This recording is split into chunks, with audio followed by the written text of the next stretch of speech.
welcome back to my channel. So today we are going to learn about the structure and functions of stomach. So friends, हम alimentary canal या जिसे हम gastrointestinal tract भी बोलते हैं उसके structure या उसके पार्ट्स को स्टडी कर रहे थे. सबसे पहले फ्रेंड्स हमने उसकी हिस्टोलॉजी के बारे में भी देखा. देन हमने माउथ, वेस्टिब्यूल, देन ओरल या बकल कैविटी जिसे हम कहते हैं फ्रेंड्स, उसके बारे में भी हमने बहुत डिटेल में स्टडी किया है. बकल कैविटी को फ्रेंड्स हमने 3 पार्ट्स में डिवाइड किया था. टंग, टीथ एंड पैलेट, तीनों के बारे में ही हम ऑलरेडी पढ़ चुके हैं. Then friends pharynx and then last video में हमने ईसोफेगस का जो पोर्शन था वो भी फिनिश कर लिया है. आप में से फ्रेंड्स जिन्होंने वीडियोस नहीं देखी है तो पहले आप वो वीडियोस ज़रूर देखना. मैंने डिस्क्रिप्शन बॉक्स में सबकी ही लिंक डाल रखी है. Okay, so let's start. Stomach friends कौन सा कैसा ऑर्गन होता है? It is wide J shaped organ है. डिस्टेंसिबल है. डिस्टेंसिबल मीन्स एक तरह से हम कह सकते हैं स्वॉलन, या जिसे हम इजीली डायलेट हो सकता है, डायलेशन कर सकता है. इट मीन्स फुला हुआ हम कह सकते हैं. Okay, blotted part. सो इस टाइप का ऑर्गन होता है कौन सा? स्टमक. मस्कुलर होता है obviously and obliquely on the left side of the upper part of the abdomen. It means हमारी जो एब्डोमिनल कैविटी होती है या जो एब्डोमिन होता है उसके लेफ्ट साइड में ऑब्लिक, इट मीन्स थोड़ा टिल्टेड पोजीशन में ये प्रेजेंट होता है. Okay, below the diaphragm. तो फ्रेंड्स आपको पता है डायफ्राम क्या होता है. ऑब्वियसली मैंने आपको लास्ट वीडियो में बताया था. जो थॉरेसिक कैविटी या थॉरेक्स होता है उसमें सबसे एंड में डायफ्राम प्रेजेंट होता है जो डायलेट या कॉन्ट्रैक्ट करता है. नाउ नेक्स्ट फ्रेंड्स, जब हम स्टमक वॉल की बात करते हैं तो stomach wall obviously muscular structure है. तो उसमें स्टमक वॉल में 3 टाइप्स की स्मूथ मसल्स प्रेजेंट होती है. इट मीन स्मूथ लेयर्स की 3 लेयर्स प्रेजेंट होती है, आउटर, मिडिल एंड इनर. तो सबसे जो आउटर लेयर होती है वो लॉन्गिट्यूडनल स्मूथ मसल्स होती है. ऑब्वियसली फ्रेंड्स आपने लोअर स्टैंडर्ड में मसल्स के बारे में या उनके टाइप्स पढ़ रखे हैं. तो आउटर लेयर लॉन्गिट्यूडनल मसल्स होती है. देन मिडिल जो होती है वो सर्कुलर मसल्स होती है एंड इनर लेयर जो होती है वो ऑब्लिक फाइबर्स या ऑब्लिक फाइब्रस मसल्स की बनी हुई होती है. ओके, नाउ फ्रेंड्स अगर हम स्टमक को रीजन्स में या पार्ट्स में डिवाइड करते हैं तो जो स्टमक है उसको हमने मेनली 4 रीजन्स में या 4 पार्ट्स में डिवाइड किया है. इससे पहले एक बार फ्रेंड्स हम पूरी एलिमेंट्री कैनाल का स्ट्रक्चर देखते हैं जिसमें स्टमक कहाँ पर लोकेटेड है या किस टाइप का उसका स्ट्रक्चर है. So this is our alimentary canal जिसको फ्रेंड्स हमने लास्ट वीडियोस में भी देखा था. स्टार्टिंग के जो पार्ट्स थे, माउथ है, देन फेरिंग्स है, ग्लॉटिस, ईसोफेगस, इस सब के बारे में मैंने आपको लास्ट वीडियोस में एक्सप्लेन कर दिया था. Now friends this is the diaphragm जिसको मैंने लास्ट वीडियो में भी आपको बताया था. थॉरेसिक कैविटी में सबसे नीचे डायफ्राम प्रेजेंट होता है और उसके ही जस्ट नीचे थोड़ा सा टिल्टेड या हम कह सकते हैं distensible organ, this is called our stomach. Okay, ये स्टमक होता है जिसके सारे parts fundus, cardiac, body and pylori के 4 पार्ट्स होते हैं जिसको अभी हम स्टडी करने वाले हैं. ओके, सो इट मीन्स इस डायग्राम के थ्रू मैं आपको ये बताना चाह रही हूँ कि हमें पता होना चाहिए किस जगह पे what is the location of the stomach in our alimentary canal. Okay, so जो फर्स्ट पार्ट होता है हमारी स्टमक का वो होता है कार्डियक पार्ट. ओके, जो कैसा होता है friends, left broad upper part होता है. अब ये रहा हमारा डायग्राम. ओनली स्टमक का डायग्राम हम देखते हैं. सो ऑब्वियसली फ्रेंड्स ये मुझे आपको बताने की ज़रूरत नहीं है क्योंकि हम बायो में स्टार्ट से पढ़ते आ रहे हैं. हमारा लेफ्ट जो है वो ऑब्वियसली डायग्राम का राइट होगा. ओके, सो ये लेटरल इन्वर्टेड ही इमेजेस होती है, डायग्राम्स होते हैं हर में, तो ये मुझे ऑब्वियसली आपको बताने की ज़रूरत नहीं है.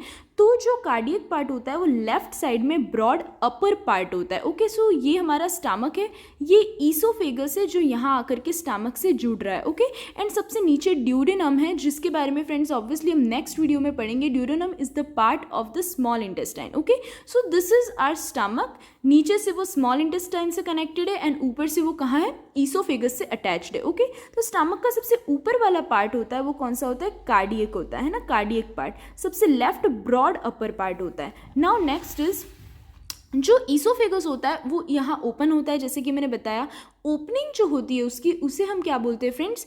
कार्डियक एपर्चर बोलते हैं या उसे हम कार्डिया भी कह सकते हैं. ओके, नाउ ये रहा हमारा डायग्राम. हम डायग्राम को देखते हुए ही पढ़ेंगे. नाउ फ्रेंड्स ईसोफेगस और कार्डियक पार्ट जो होता है उसके बीच में अभी ये नेक्स्ट लाइन में हम पढ़ने वाले हैं जो स्फिंक्टर, एक वेल्व प्रेजेंट होता है उसे हम ईसोफेजियल स्फिंक्टर कहते हैं. और यहाँ पर एपर्चर, एपर्चर मीन्स ऑब्वियसली आपको पता है कोई भी स्पेस या ट्यूब की कैनाल की जो ओपनिंग होती है, sorry aperture means normally opening. तो यहाँ पर जो कार्डियक की जो ओपनिंग होती है उसे हम क्या बोलते हैं, कार्डियक एपर्चर या फिर कार्डिया भी बोलते हैं ना। यहीं पर जो एपर्चर होता है वहीं पर एक क्या होता है, it is guarded by a valve present होता है जिसे हम कार्डियक स्फिंक्टर बोलते हैं। कार्डियक स्फिंक्टर कह सकते हैं या फिर फ्रेंड्स ईसोफेजियल स्फिंक्टर भी हम कह सकते हैं, जो क्या करता है, रीगर्जिटेशन ऑफ फूड से क्या कहता है, प्रिवेंट करता है। ओके, सो फ्रेंड्स रीगर्जिटेशन क्या होता है, तो एक तरह से फूड का बैक फ्लो, फूड वापस से स्टमक से वापस से ईसोफेगस में नहीं चला जाए, वापस से उसका बैक फ्लो नहीं हो जाए, उसके लिए स्फिंक्टर्स या वेल्व्स जो होती है वो प्रेजेंट होती है। नाउ फ्रेंड्स ऑब्वियसली वॉमिटिंग वाला डाउट हमारी हमारे माइंड में आएगा कि वॉमिटिंग जब होती है उस टाइम पे क्या होता है, तो उस टाइम पे फ्रेंड्स इनडाइजेशन की वजह से वो रीज़न है।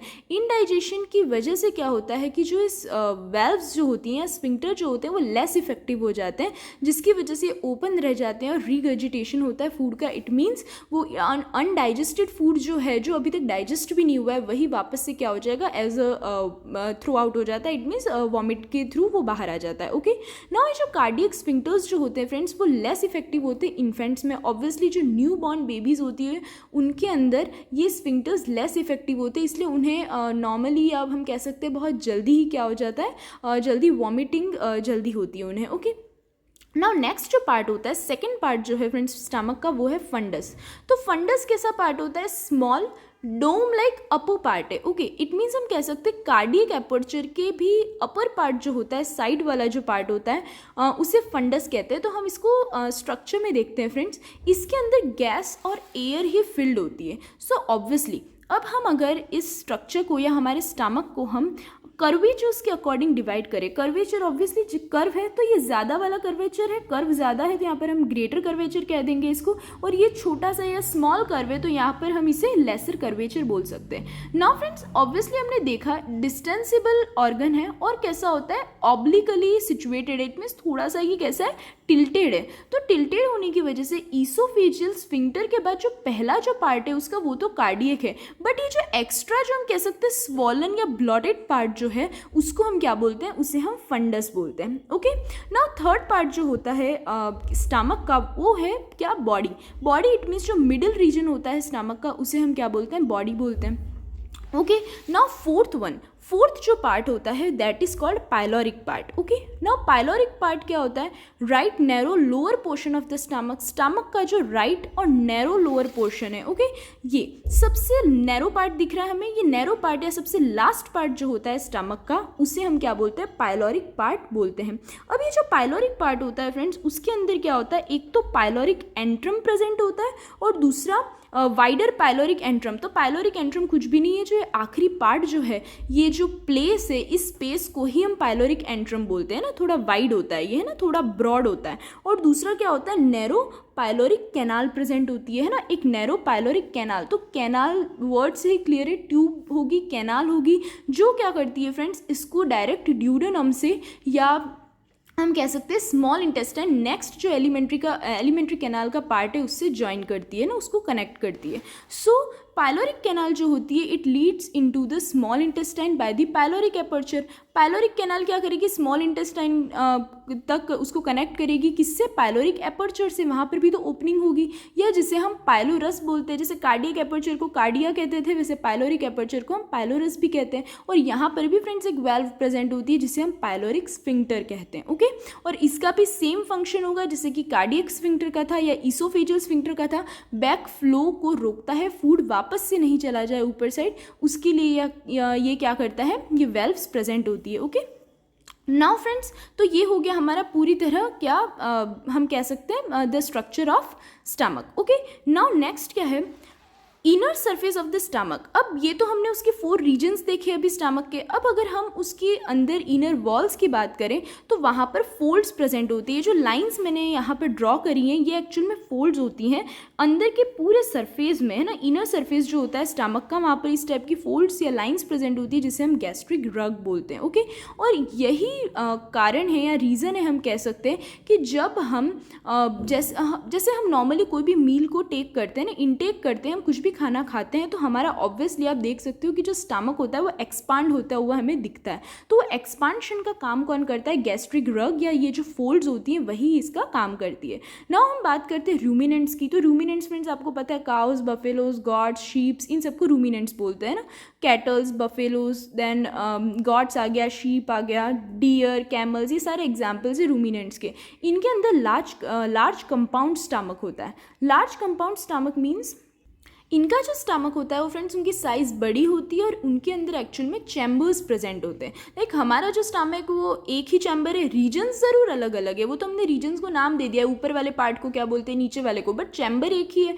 बट इनके जो स्टमक्स होते हैं रूमिनेंट्स के, उनके चैम्बर्स 4 चैम्बर्स प्रेजेंट होते हैं, rumen, reticulum, omasum and abomasum, जिसमें कैमल्स और डियर जो होते हैं उनमें ओमेसम जो पार्ट है वो एब्सेंट होता है। इट मीन्स उनमें 3 चैम्बर्ड कैसा होता है, 3 चैम्बर्ड स्टमक प्रेजेंट होता है। नाउ रूमेन जो फर्स्ट पार्ट होता है फ्रेंड्स वो लार्ज चैम्बर होता है, किसमें, रूमिनेंट्स में स्टमक का लार्ज चैम्बर होता है, and oesophagus, then it in this chamber, इसके अंदर ही क्या होता है, फूड का हम कह सकते हैं मैकेनिकल या केमिकल ब्रेकडाउन या डाइजेस्ट होना चालू हो जाता है, किसमें, रूमेन पार्ट में, जो फर्स्ट पार्ट है किसका, रूमिनेंट्स के स्टमक का। ओके फ्रेंड्स, तो ये तो हो गया हमारा पूरा स्ट्रक्चर ऑफ स्टमक। अब लास्ट हम देख लेते हैं इसके फंक्शंस। स्टमक के फंक्शंस क्या क्या होते हैं? तो ऑब्वियसली स्टोरेज ऑफ फूड। पहला हमारी बॉडी में फर्स्ट जो हम कह सकते हैं जहाँ स्टोर होता है फूड, उसे हम क्या बोलते हैं, वो कौन सा है, स्टमक है। ऑब्वियसली माउथ है, वेस्टिब्यूल है, बकल कैविटी है, देन फेरिंग्स, ईसोफेगस, इन सारे पार्ट्स के थ्रू फूड एंटर करता है, एलिमेंट्री कैनाल में पास होता है, बट यहाँ पर कहीं भी स्टोर नहीं होता है। तो फर्स्ट जो ऐसा जो ऑर्गन होता है दैट इज क्या होता है फ्रेंड्स, वो स्टमक होता है जहाँ पर फूड का स्टोरेज होता है। देन मैकेनिकल चर्निंग होती है। मैकेनिकल चर्निंग मीन्स क्या होता है फ्रेंड्स, मिक्सिंग। जैसे ही हमारे स्टमक में जाता है, हम फ्रेंड्स नेक्स्ट वीडियोस में ज़रूर पढ़ेंगे, क्योंकि जब हम डाइजेस्टिव सिस्टम, जैसे कि स्टार्टिंग की फर्स्ट वीडियो में ही मैंने बताया था, डाइजेस्टिव सिस्टम सिर्फ एलिमेंट्री कैनाल को पढ़ने से ही नहीं आता है। डाइजेस्टिव सिस्टम में एलिमेंट्री कैनाल के साथ ही दूसरा पार्ट भी होता है जिसको हम डाइजेस्टिव ग्लैंड्स बोलते हैं, जिससे डाइजेशन हो रहा है। ओके, सो हम डाइजेस्टिव ग्लैंड्स जब पढ़ेंगे तब हम गैस्ट्रिक ग्लैंड्स के बारे में पढ़ेंगे। गैस्ट्रिक ग्लैंड्स मीन्स वो ग्लैंड्स जो क्या करती हैं, जो स्टमक में प्रेजेंट है। तो ऑब्वियसली जो स्टमक के अंदर जो ग्लैंड्स प्रेजेंट होती है उसको हम गैस्ट्रिक ग्लैंड्स बोलते हैं, और उनके सिक्रीशंस होते हैं। इट मीन्स वो अलग अलग एंजाइम्स या हम कह सकते हैं अलग अलग हार्मोन सिक्रीट करती है फॉर द डाइजेशन पर्पस। तो उसके लिए मैकेनिकल चर्निंग मीन्स क्या होगा, फूड का उन एंजाइम्स या उन जूसेस, गैस्ट्रिक जूसेस बोलते हैं हम उनके सिक्रीशंस को, उन जूसेस के साथ मिक्स होना को ही हम क्या बोलते हैं, चर्निंग कहते हैं। देन पार्शियल डाइजेशन ऑब्वियसली होता है, क्योंकि मैं आपको ब्रीफ में बता देती हूँ फ्रेंड्स, इसको हम डिटेल में बाद में स्टडी ज़रूर करेंगे।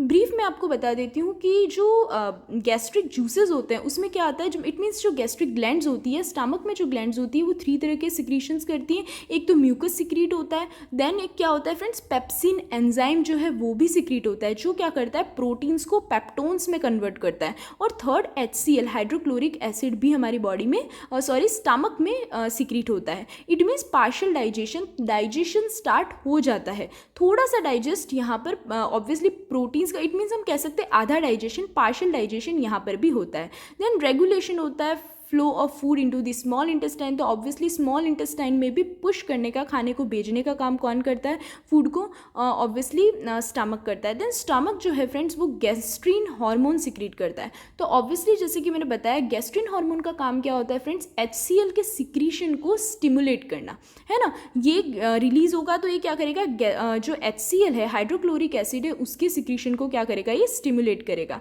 देन फ्रेंड्स एक प्रोटीन भी सिक्रीट होता है जिसको कैसल्स इंट्रिंसिक गैस्ट्रिक फैक्टर बोलते हैं। अब कैसल एक्चुअल में साइंटिस्ट का नाम है और उन्होंने डिस्कवर किया था, तो उनके नेम से ये जो प्रोटीन का नाम हो गया। ओके, जो क्या करता है, ये प्रोटीन हेल्प करता है absorption of vitamin B12। Vitamin B12 के एब्जॉर्प्शन के लिए ये प्रोटीन जो होता है वो क्या करता है, ये फैक्टर जो होता है वो रिस्पॉन्सिबल होता है। सो फ्रेंड्स, इसी के साथ हमारा ये टॉपिक स्टमक फिनिश होता है। नाउ फ्रेंड्स, नेक्स्ट वीडियो में हम next part of the alimentary canal that is the small intestine को स्टडी करेंगे। So stay connected with my channel. If you find any doubt related to this topic then you can ask me in the comment box, and if you like this video then please do share with your friends. Thank you.